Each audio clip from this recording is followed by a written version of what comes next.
Dia 10 de março, Êxodo capítulo 21. São estes os estatutos que lhes proporás.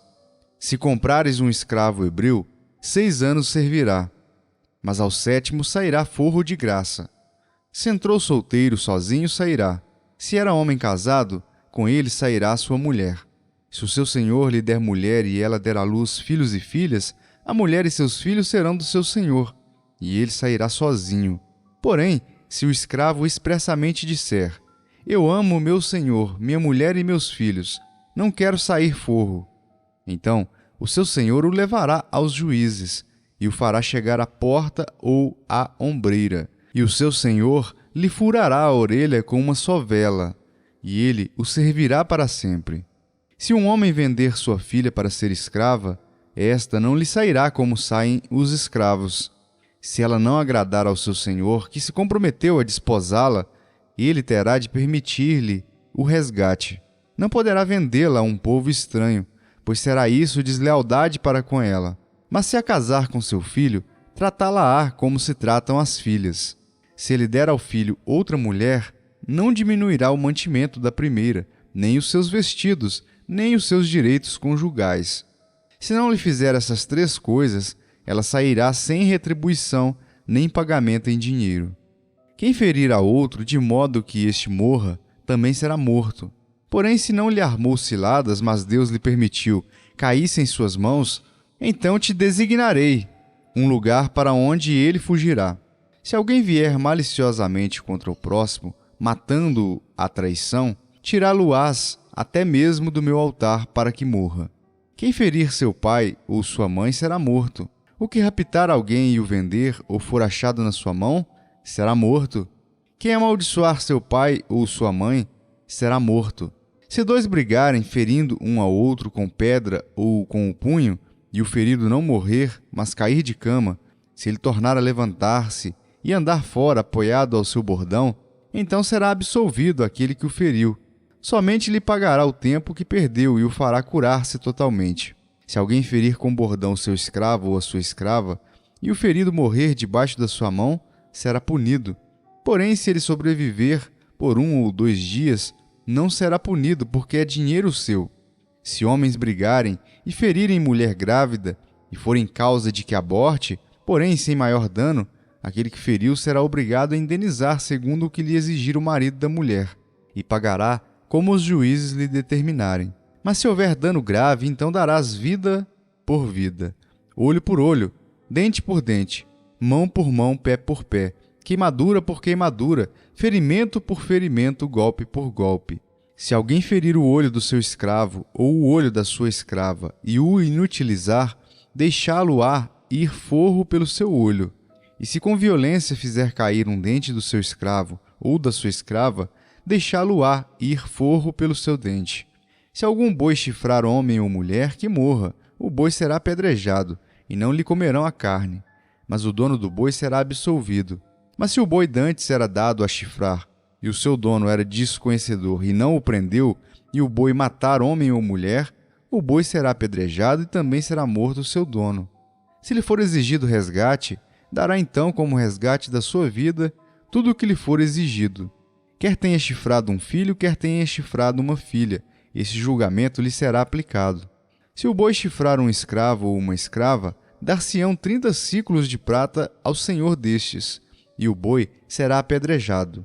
Se alguém deixar aberta uma cova, ou se alguém cavar uma cova e não a tapar, e nela cair boi ou jumento, o dono da cova o pagará dinheiro ao seu dono, mas o animal morto será seu. Se um boi de um homem ferir o boi de outro, e o boi ferido morrer, venderão o boi vivo e repartirão o valor, e dividirão entre si o boi morto. Mas se for notório que o boi era já dantes chifrador, e o seu dono não o prendeu, certamente pagará boi por boi, porém o morto será seu. Lucas capítulo 24. Mas no primeiro dia da semana, alta madrugada, foram elas ao túmulo, levando os aromas que haviam preparado. E encontraram a pedra removida do sepulcro, mas ao entrarem, não acharam o corpo do Senhor Jesus. Aconteceu que, perplexas a esse respeito, apareceram-lhes 2 varões com vestes resplandecentes. Estando elas possuídas de temor, Baixando os olhos para o chão, eles lhes falaram: Por que buscais entre os mortos ao que vive? Ele não está aqui, mas ressuscitou. Lembrai-vos de como vos preveniu, estando ainda na Galiléia, quando disse: Importa que o Filho do Homem seja entregue nas mãos de pecadores, e seja crucificado e ressuscite no terceiro dia. Então se lembraram das suas palavras. E voltando do túmulo, anunciaram todas essas coisas aos 11 e a todos os mais que com eles estavam. Eram Maria Madalena, Joana e Maria, mãe de Tiago. Também as demais que estavam com elas confirmaram essas coisas aos apóstolos. Tais palavras lhes pareciam como delírio e não acreditaram nelas.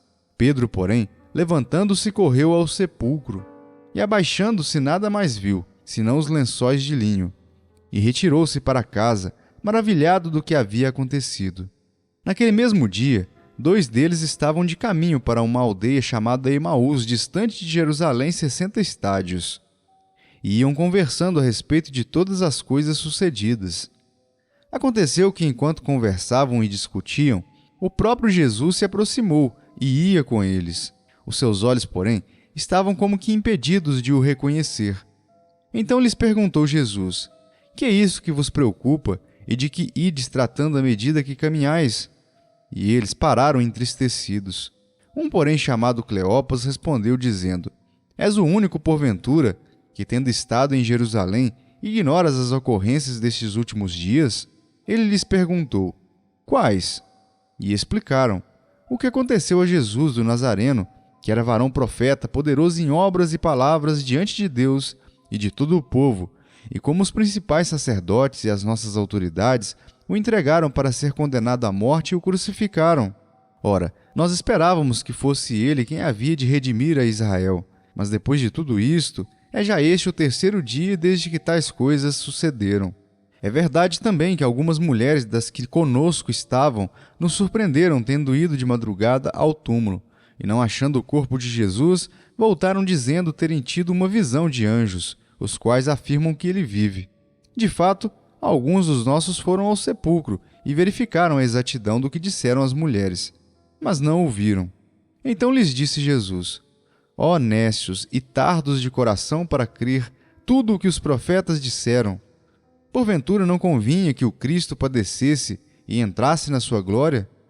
E começando por Moisés, discorrendo por todos os profetas, expunha-lhes o que, a seu respeito, constava em todas as Escrituras. Quando se aproximavam da aldeia para onde iam, fez ele menção de passar adiante. Mas eles o constrangeram, dizendo: Fica conosco, porque é tarde, e o dia já declina. E entrou para ficar com eles. E aconteceu que, quando estavam à mesa, tomando ele o pão, abençoou-o e, tendo-o partido, lhes deu.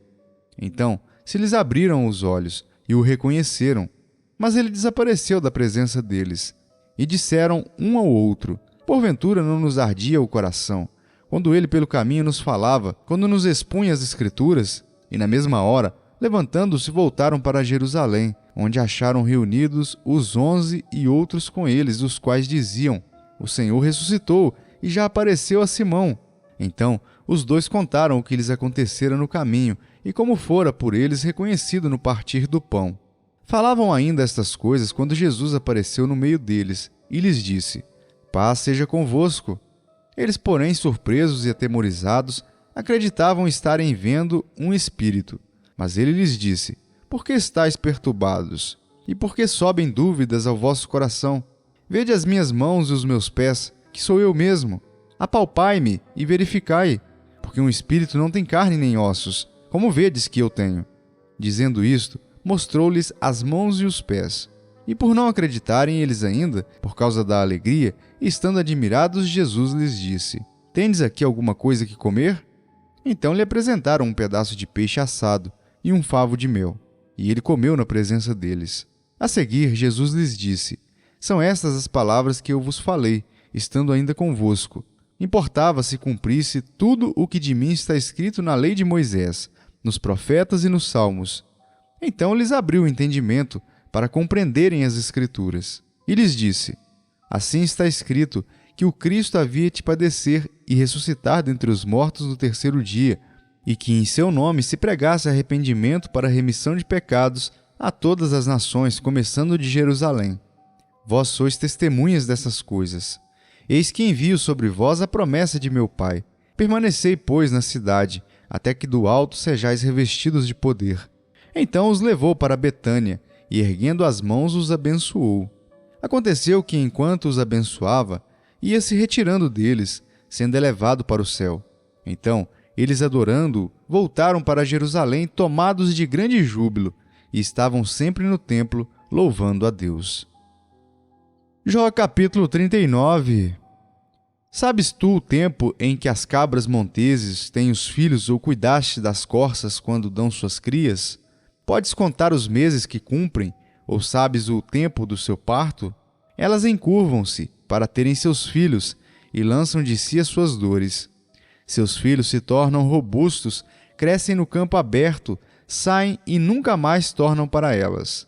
Quem despediu livre o jumento selvagem, e quem soltou as prisões ao asno veloz, ao qual dei o ermo por casa e a terra salgada por moradas? Ri-se do tumulto da cidade, não ouve os muitos gritos do arrieiro. Os montes são o lugar do seu pasto, e anda à procura de tudo o que está verde. Acaso quer o boi selvagem servir-te? Ou passará ele a noite junto da tua manjedoura? Porventura podes prendê-lo ao sulco com cordas? Ou gradará ele os vales após ti? Confiarás nele por ser grande a sua força, ou deixarás a seu cuidado o teu trabalho? Fiarás dele que te traga para casa o que semeaste e o recolha na tua eira? O avestruz bate alegre as asas. Acaso, porém, tem asas e penas de bondade? Ele deixa os seus ovos na terra e os aquenta no pó, e se esquece de que algum pé os pode esmagar, ou de que podem pisá-los os animais do campo. Trata com dureza os seus filhos como se não fossem seus.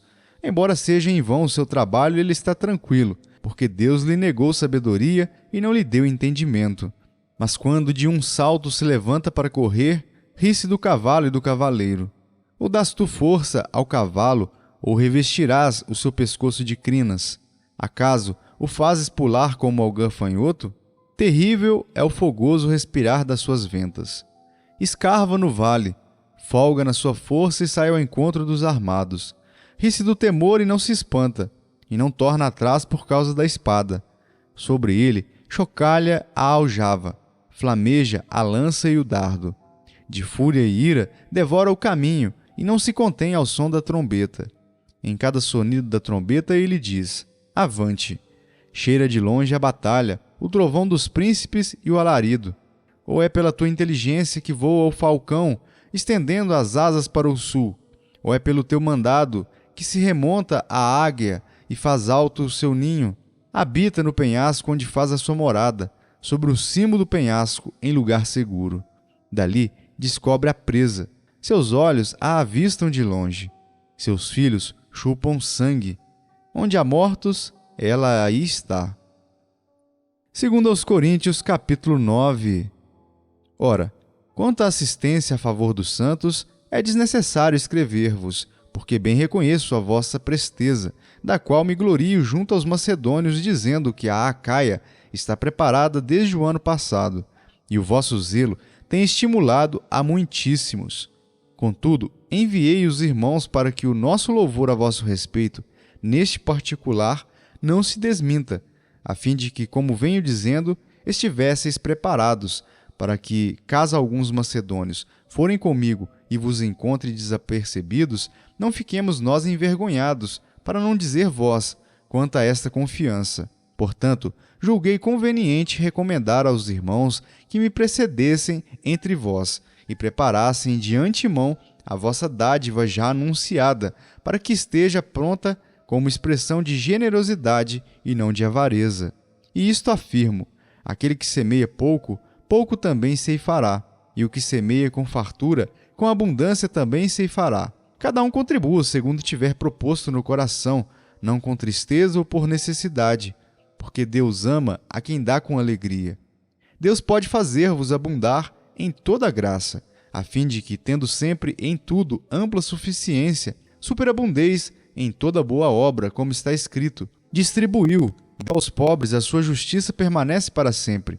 Ora, aquele que dá semente ao que semeia e pão para alimento também suprirá e aumentará a vossa sementeira e multiplicará os frutos da vossa justiça, enriquecendo-vos em tudo para toda generosidade, a qual faz que por nosso intermédio sejam tributadas graças a Deus.